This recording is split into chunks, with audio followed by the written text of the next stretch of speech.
Vous regardez l'émission Période d'essai qui donne la parole à celles et ceux qui écrivent le monde du travail. Aujourd'hui, j'ai le plaisir de recevoir Grégory Verdugo, qui est l'auteur de l'IA et l'emploi. C'est publié aux presses de Sciences Po. Grégory, bonjour. Bonjour. Est-ce que vous pouvez nous parler de votre parcours, Grégory? Je suis professeur des universités, spécialiste d'économie. Je suis en poste actuellement à l'université de Cergy. Et ma spécialisation, c'est plutôt l'économie du travail et notamment l'effet de la technologie sur les inégalités sur le marché du travail. J'entre dans le vif du sujet. Grégory, vous soulignez que l'inquiétude face à l'intelligence artificielle, elle ne cesse de grandir. Alors, d'où vient cette peur selon vous? En fait, on est dans des sociétés qui sont caractérisées par pas mal de croissance économique, donc ça a des bons côtés, c'est-à-dire d'année en année, on devient plus riche. Par contre, une des limites, c'est que ça change qui sont les gagnants et qui sont les perdants de manière régulière. Et donc, c'est vrai que les entreprises qui vont avoir du succès dans les 10 prochaines années, c'est pas forcément celles qui sont dominantes aujourd'hui. Et ça crée normalement des fortes inquiétudes de la part en face des décideurs économiques. Ceux qui sont aujourd'hui en haut de la hiérarchie ne sont pas forcément ceux qui vont l'être dans une dizaine d'années. Et également au niveau des travailleurs, parce que ça oblige les travailleurs à se réallouer entre secteurs, à se réallouer entre différents types de métiers, et même ça déprécie dans certains cas leur connaissance sur le marché du travail. Donc l'intelligence artificielle, c'est vrai qu'elle apparaît comme quelque chose de nouveau. On se doute que ça va profondément transformer notre manière de produire, notre manière de créer de la richesse, mais là pour l'instant on ne sait pas vraiment qui seront les futurs gagnants et les futurs perdants de cette nouvelle technologie. Et donc c'est cette incertitude qui crée finalement de la peur dans toutes les couches de la société, mais est-ce qu'il n'y a pas une part d'imaginaire finalement relative aux nouvelles technologies qui jouent un peu sur cette perception? C'est vrai, il y a un professeur du MIT, David Autor, qui a souligné de manière très juste qu'on avait tendance à surestimer les effets négatifs de l'automatisation, du progrès technique sur l'emploi par rapport aux effets positifs.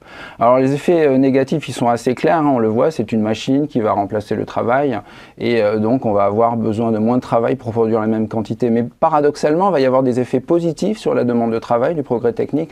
Ces effets positifs proviennent du fait qu'en fait, le progrès technique, l'automatisation va nous rendre plus riches et donc va nous permettre de consommer plus de biens.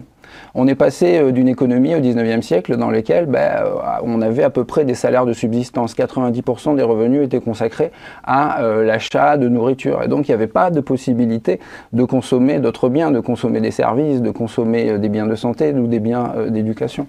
Aujourd'hui, maintenant, on est devenu beaucoup plus riche grâce au progrès technologique et donc on peut consommer ces nouveaux biens.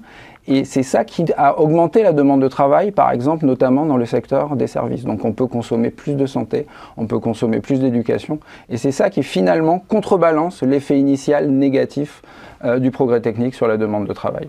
Alors, vous rapprochez l'intelligence artificielle de grandes révolutions passées, je pense à l'électricité ou à la machine à vapeur.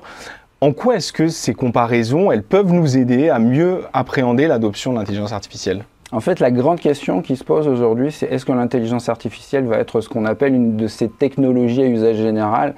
Et une des caractéristiques de ces technologies, c'est que ça entraîne la croissance économique dans une dynamique positive pendant plusieurs décennies. Jusqu'ici, on en a comptabilisé à peu près que 3, la machine à vapeur au début du 19e siècle, l'électrification de la production à la fin du 19e et plus récemment, dans les 50 dernières années, le numérique. Alors pourquoi c'est des technologies particulières? Parce qu'en fait, elles se diffusent dans tous les secteurs de l'économie. Elles ne restent pas seulement dans leur secteur initial. Et en se diffusant dans tous les secteurs, elles nourrissent le progrès technologique dans l'ensemble de la société. Et donc, pour cela, elles transforment également profondément le marché du travail en ayant cet impact. Et donc, la question qui se pose pour l'intelligence artificielle, c'est est-ce que c'est vraiment cette technologie qui va se diffuser dans tous les secteurs? Aujourd'hui, la plupart des entreprises ont tendance à dire qu'elles commencent à utiliser l'IA, et ce, dans l'ensemble des secteurs. Mais ce qu'on observe de manière plus intéressante, c'est qu'ils embauchent énormément également de spécialistes de l'IA, et bien au-delà de leur secteur initial, qui était le secteur de l'informatique et du numérique. Alors, on entend beaucoup dire, vous l'avez mentionné, que l'IA va détruire des emplois. Vous montrez au contraire que ça va être une transformation plus qu'un processus de destruction, notamment sur la répartition des tâches. Quelles sont les prochaines étapes de cette transformation? On avait un peu cette vision naïve, il y a une cinquantaine d'années ou une trentaine d'années en économie, de penser qu'il y avait une opposition entre le capital et le travail. C'est-à-dire que si on utilisait une machine, ça allait automatiquement remplacer un travailleur. Et aujourd'hui, en fait, on sait que la machine ne remplace pas forcément le travail, mais au contraire va remplacer certaines tâches dans le travail. Pour vous donner un exemple, par exemple, quand il y a eu l'impact du numérique dans les années 80, et notamment dans le secteur bancaire, on a eu la distribution d'argent dans les banques qui a été remplacée par des distributeurs automatiques. Donc on pensait que les emplois de guichetiers dans les banques allaient disparaître. Or, en pratique, ils n'ont pas disparu, mais ils se sont complètement transformés.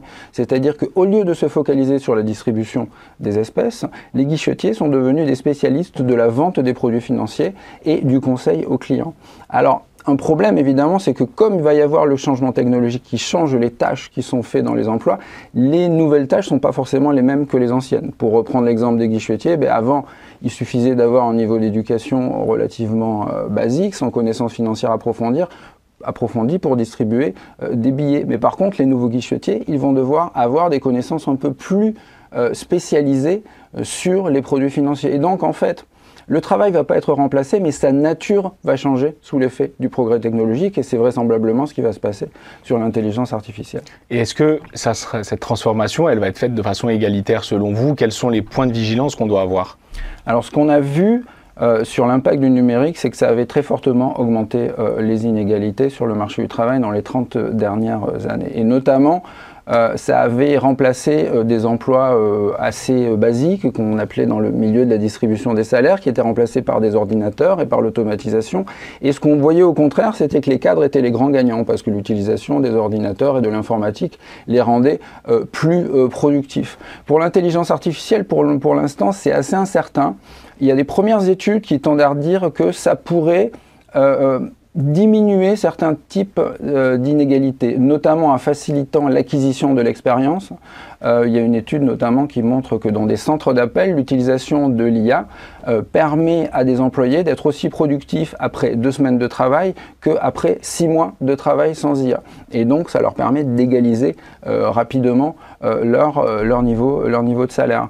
D'autres économistes pensent que l'IA pourrait servir à remplacer les connaissances très qualifiées et très pointues qu'ont par exemple certains travailleurs dans le domaine de la médecine ou dans le domaine du droit. Donc par exemple, lorsque vous avez un désert médical et qu'il n'y a pas de docteur spécialisé, on pourrait penser qu'on aurait quelqu'un qui serait par exemple infirmier qui irait aider d'une IA donner des soins de base et qui pourrait donc complémenter ces soins de base avec l'utilisation de l'intelligence artificielle. Oui, on a d'ailleurs vu des ouvrages et des prises de parole dans le sens d'arrêter les études parce que l'intelligence artificielle va nous permettre de combler finalement ces écarts-là. J'aimerais qu'on revienne sur la question de l'adoption de la technologie par les entreprises et je me permets de lire un extrait de l'ouvrage qui m'a marqué. Si les progrès technologiques semblent rapides, l'adoption des innovations par les entreprises prend du temps, car elles doivent découvrir la meilleure manière de produire avec elles. Les conséquences à moyen terme de l'IA sur l'emploi restent très incertaines, d'autant plus que les révolutions technologiques ont toujours surpris leurs contemporains. Alors, vous insistez sur le décalage entre la vitesse des progrès technologiques et le temps d'adoption dans les entreprises. Concrètement, aujourd'hui, avec l'IA, on en est où? C'est un peu ce qu'on voit, l'espèce de paradoxe qu'on a dans ces grandes révolutions technologiques, c'est-à-dire qu'il y a peut-être encore plus pour l'IA, parce qu'on voit qu'il y a des progrès absolument impressionnants de ces machines, mais par contre, ce qu'on sait, c'est que pour les adopter dans le processus de production, pour les entreprises, ça va prendre beaucoup de temps. On l'a vu dans les années 80, pour l'informatique, il y avait ce qu'on appelait le paradoxe de Solow. On disait il y a des ordinateurs partout, c'est un économiste du MIT qui disait il y a des ordinateurs partout, sauf qu'on ne voit pas de croissance très forte de la productivité. Donc il disait ça dans les années 80, les entreprises avaient déjà commencé à beaucoup s'équiper. Et en fait, ce qui s'est passé, c'est qu'on a vu les gains de productivité apparaître une dizaine d'années plus tard. Il y a une sorte de décalage entre les investissements nécessaires des entreprises dans la réorganisation de la production et les fruits de ces investissements. Ce qui pousse certains économistes à penser que l'évolution de la productivité suite à une révolution technologique a une sorte de courbe en U. Tout d'abord, elle est décroissante parce que les entreprises investissent beaucoup. Elles investissent beaucoup dans des projets qui finalement n'auront pas forcément le rendement attendu avant de vraiment découvrir la bonne manière de les adopter. Et ça, c'est paradoxalement, ça va peut-être être vrai pour l'intelligence artificielle qui est une technologie qui s'est diffusée de manière extrêmement rapide parce qu'elle utilise des réseaux qui existaient déjà, qu'elle utilisait Internet. Mais pour l'instant, c'est vrai que les entreprises ont une sorte de tâtonnement, elles tâtonnent sur la manière de savoir comment intégrer dans leur processus de production l'intelligence artificielle. Vous consacrez un de vos chapitres aux décisions que l'IA commence déjà à prendre. Je pense au recrutement, à l'évaluation, à la notation. Qu'est-ce qui change pour les salariés quand le manager devient finalement une machine absente? Alors, ce qui peut changer, le bon côté, c'est que comme c'est une machine, elle peut avoir tendance à éviter de discriminer de manière consciente et inconsciente. Comme on sait que les décisions humaines, parfois, peuvent être biaisées, de manière volontaire, mais aussi involontaire. Et donc, l'utilisation d'une machine et de critères fiables, ça peut permettre finalement d'égaliser et de récompenser les plus méritants et de savoir finalement qui est le plus productif.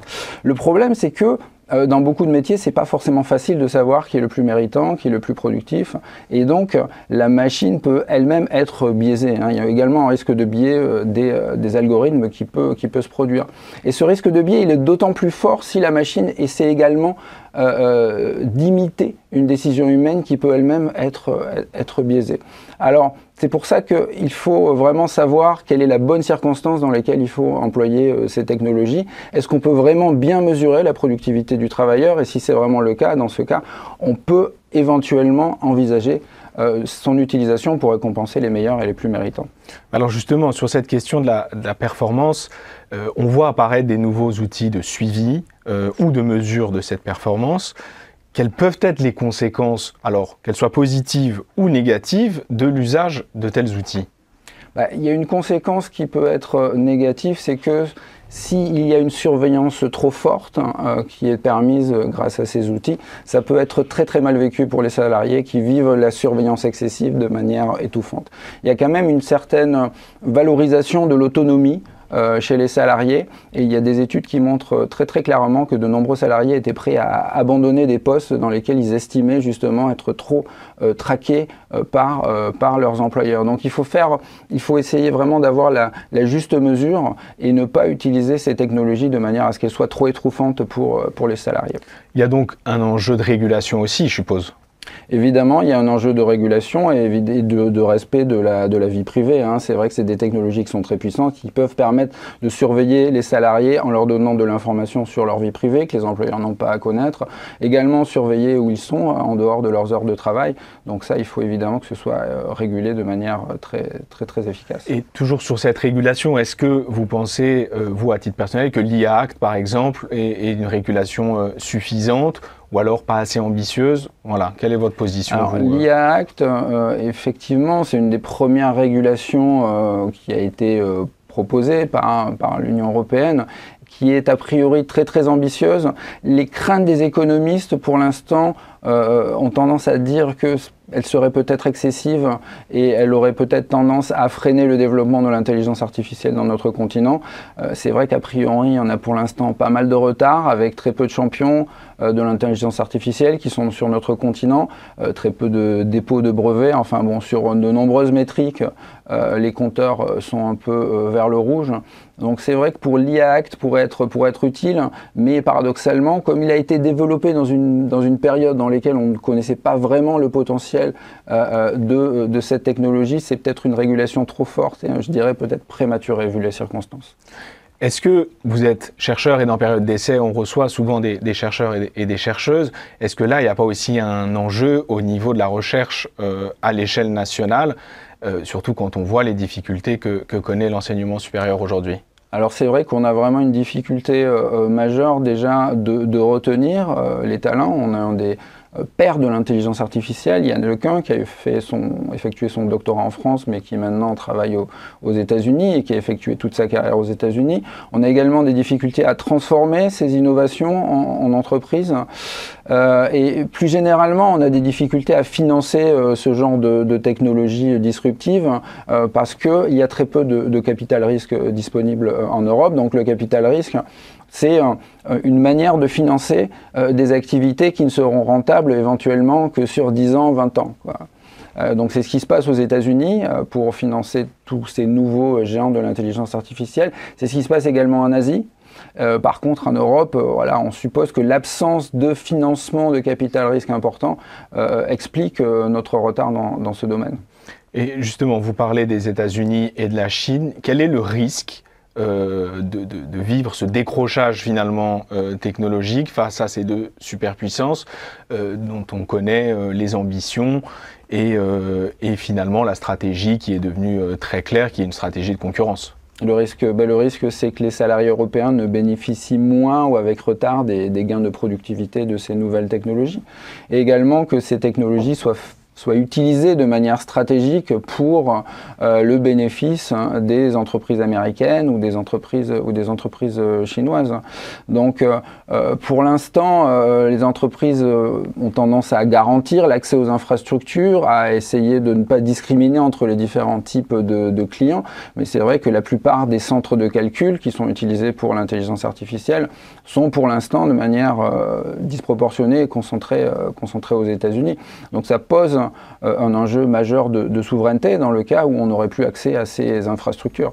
Parce que ça serait totalement possible finalement, je veux dire en termes de technologie et même de principes économiques, que les États-Unis par exemple décident de couper les accès à l'intelligence artificielle. On voit ce qui se passe maintenant avec Trump, hein, donc a priori tout serait possible et c'est vrai qu'il vaut mieux se prémunir de ce risque. Qu'est-ce qu'il faudrait faire pour que la France et l'Europe, du coup, deviennent actrices et non pas spectatrices de cette révolution en ce qui concerne le travail? En ce qui concerne le travail, eh bien, c'est vrai que, là c'est peut-être mon côté universitaire où je suis un peu biaisé, c'est vrai qu'on a des universités ou des formations dans lesquelles on manque pas mal de moyens. On a des formations qui sont de qualité mais relativement pas assez d'étudiants en sciences, donc il faudrait peut-être revaloriser à la fois les études scientifiques et à la fois revaloriser la formation de base, puisque je pense que paradoxalement, il est possible qu'elle soit de plus en plus utile malgré l'essor de l'intelligence artificielle, qui sera vraisemblablement plus complémentaire que substituable avec les connaissances des étudiants. En tout cas, c'est ce qu'on voit aux États-Unis, hein. S'il y a un ralentissement de certaines embauches aux États-Unis, c'est surtout pour des individus qui ont des niveaux de diplôme intermédiaires. Alors, ceux qui sont toujours diplômés de Bac+5 et même au-delà ont tendance à être toujours très fortement demandés par les entreprises, notamment lorsqu'ils sont formés dans les domaines scientifiques et dans les domaines techniques, pour lesquels la France a des formations de qualité, mais paradoxalement on manque toujours de bras dans ces domaines. Donc il y a un enjeu d'éducation et aussi sur l'enseignement supérieur. Est-ce que les entreprises, elles n'ont pas des moyens d'action pour des populations voilà, qui sont déjà hors du circuit éducatif, entre guillemets? Alors les entreprises, effectivement, elles jouent un rôle tout à fait majeur depuis qu'il y a eu le développement de l'apprentissage. Hein, c'est vrai qu'on le voit chez nos étudiants. Ça a profondément transformé leur expérience. Ils ont tendance à apprendre beaucoup plus, à s'insérer beaucoup plus facilement. Donc effectivement, les entreprises peuvent développer leur vivier en embauchant de manière plus large.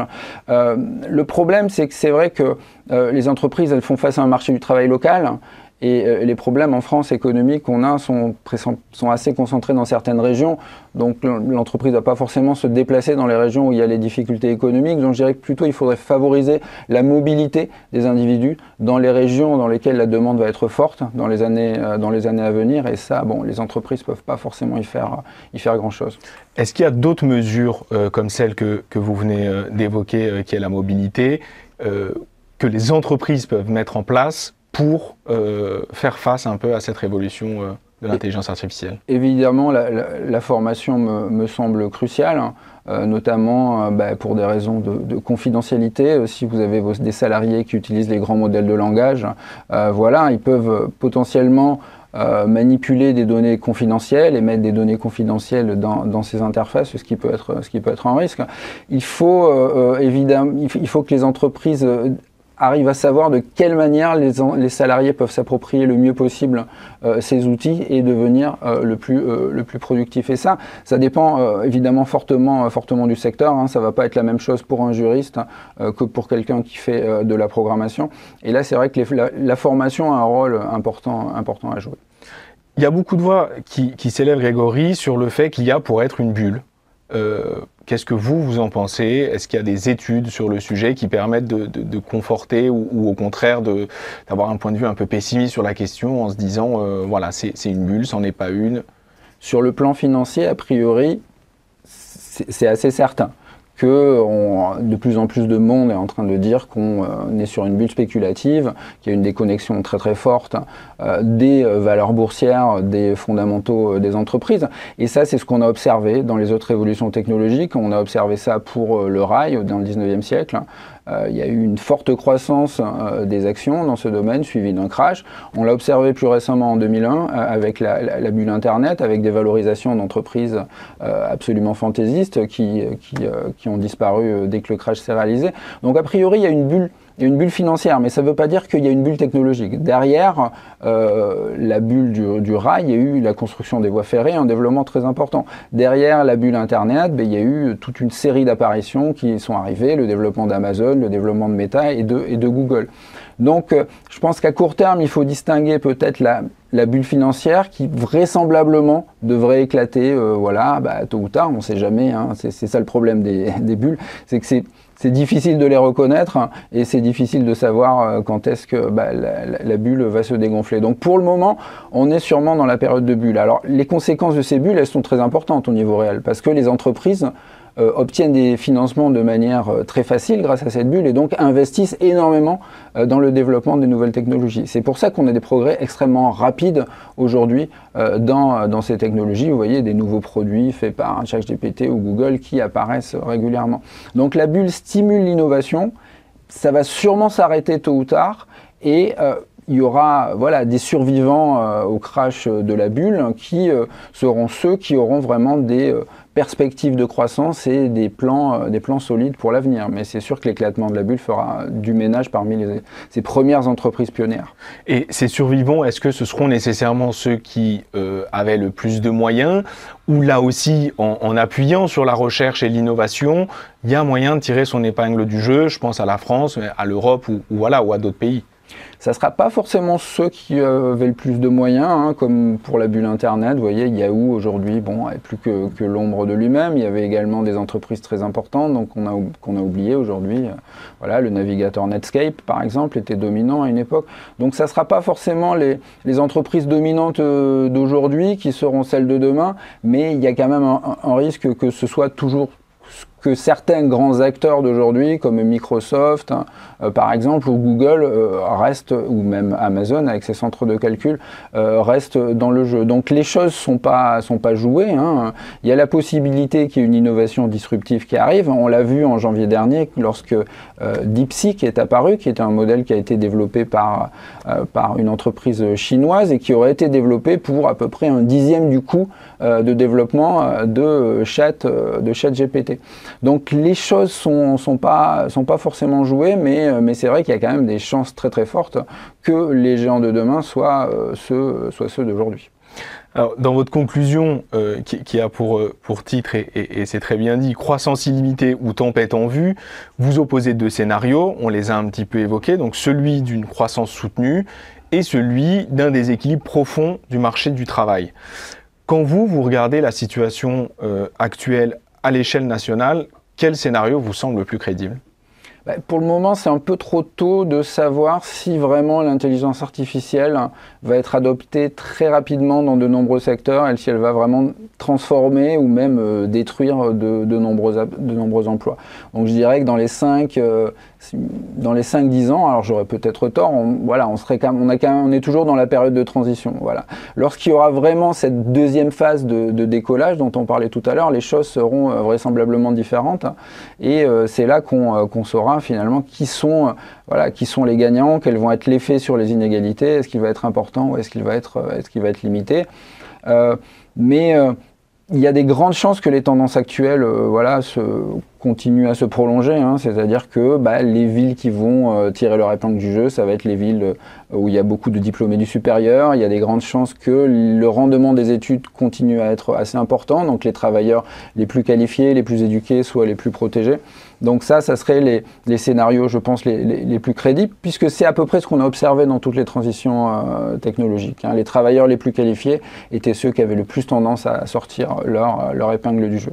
Et sur cette durée que vous évoquez entre les investissements et donc cette phase en U, elle est toujours de 10 ans environ pour les technologies ? Non, en fait, c'est difficile de prédire. C'est à peu près ce qu'on avait observé pour l'informatique, mais ça dépend en effet de la vitesse des progrès technologiques, de l'intensité des investissements. C'est vrai qu'aujourd'hui, on a des investissements majeurs dans l'intelligence artificielle. Alors des fois, c'est utilisé pour transformer des photos en photos manga, par exemple, donc des choses qui ne sont pas forcément directement productives dans l'ensemble des secteurs. Donc ces investissements sont peut-être mal orientés, mais c'est vrai que vu l'ampleur des investissements, il y en a vraisemblablement certains qui vont finir par éclore et qui vont avoir un impact, un bouleversement majeur sur l'économie dans les années à venir. Vous, Grégory, à titre personnel, vous êtes chercheur. Comment est-ce qu'on travaille dans un contexte, on l'a compris, qui est très incertain ? Comment on avance ? Comment on réussit à produire du savoir avec autant d'incertitudes ? Ce qui est compliqué finalement, je dirais, ça serait plus les relations avec les étudiants, puisque là c'est un domaine dans lequel l'adoption a été massive et très rapide. Si vous donnez un exercice de mathématiques, vous lui demandez de réaliser une dissertation à un grand modèle de langage comme ChatGPT, il va vous donner une réponse assez rapide et qui va être d'une qualité à peu près meilleure que ce qu'un étudiant peut faire. Et donc maintenant on a un peu cette limite, on ne sait pas vraiment comment évaluer les étudiants, puisque si on demande de faire des devoirs à la maison ou du travail personnel, on a des grandes chances qu'en fait ce soit un robot qui nous ait répondu. Donc ça, je pense, c'est un bouleversement important. En ce qui concerne le travail de chercheur, aussi on voit ce même phénomène apparaître, hein. Il y a des articles maintenant qu'on reçoit pour référer, c'est-à-dire pour donner un avis, est-ce que l'article doit être publié ou non, dans lesquels il y a des citations qui n'existent pas, des citations de papier qui n'existent pas et qui proviennent de ce qu'on appelle les hallucinations des grands modèles de langage. Donc c'est vrai que on est un peu comme dans les autres secteurs, on cherche la meilleure manière de s'approprier ces outils, à la fois pour la recherche. Est-ce que ça peut nous permettre d'écrire de meilleurs articles, ou est-ce qu'il va, sans vraiment donner le stylo à l'ordinateur, au grand modèle de langage, et surtout pour l'enseignement, où là vraiment ça devient un peu plus compliqué de savoir comment évaluer les étudiants, et est-ce que ça va dégrader ou améliorer les apprentissages des étudiants à la fin. Ce qui est sûr, c'est que ce sont des outils qui ont besoin d'être adaptés pour améliorer les apprentissages. Il y a des études qui montrent que si vous donnez l'accès à des lycéens, par exemple, au grand modèle de langage, donc c'est des études qui ont été faites avant que ces outils soient généralisés. Si vous leur donnez accès à des grands modèles de langage, ils ont tendance pour préparer l'examen, ils ont tendance à réussir un peu moins bien que s'il n'y avait pas accès. Et pour finir, on en a parlé un petit peu ensemble, est-ce que vous auriez 3 ouvrages à conseiller pour prolonger la réflexion sur le sujet ? Alors involontairement, je me suis rendu compte que j'allais vous suggérer 3 ouvrages qui ont été écrits par des prix Nobel d'économie, puisque je suis économiste. Donc le premier ouvrage que je mentionnerai, c'est celui de Philippe Aghion, Céline Antonin et Simon Bunel. Le pouvoir de la destruction créatrice, chez Odile Jacob, je crois, publié il y a 2 ans. Donc c'est un ouvrage très très intéressant qui montre de quelle manière le progrès technologique et l'automatisation n'est pas forcément négatif pour l'emploi, comme on a pu le dire. Le deuxième ouvrage, ça serait celui de Daron Acemoglu et Simon Johnson. Donc Daron Acemoglu a eu le prix Nobel l'an dernier, en 2024, Pouvoir et progrès. Donc c'est un ouvrage qui s'intéresse aux interactions entre le pouvoir politique et le pouvoir économique, et qui montre de quelle manière, certaines fois, le pouvoir politique peut essayer de bloquer le progrès économique dans son profit, et dans quel cas le pouvoir économique peut, lui, au contraire, s'accaparer la plupart et essayer d'influencer le pouvoir politique. Et c'est Donc il y a pas mal d'exemples frappants, et notamment autour de l'essor de ces énormes entreprises américaines qu'on a aujourd'hui qui dominent les nouvelles technologies comme Amazon, Meta et Google. Et le troisième article, il est signé par Claudia Goldin et Laurence Katz. Donc Claudia Goldin a eu le prix Nobel en 2023. Et celui-là, il n'est pas traduit en français, mais son titre, c'est « La course entre la technologie et l'éducation ». Et c'est un livre qui montre de quelle manière le progrès technologique a influencé les inégalités de salaire sur le marché du travail américain, mais également dans d'autres pays dans le siècle dernier. Donc un ouvrage fascinant sur les interactions entre la technologie et les inégalités sur le marché du travail. Grégory, merci beaucoup d'avoir répondu à mon invitation. Donc, vous êtes l'auteur de l'IA et l'emploi, c'est déjà disponible aux presses de Sciences Po. Quant à moi, je vous retrouve très bientôt pour un nouvel épisode de Période d'essai.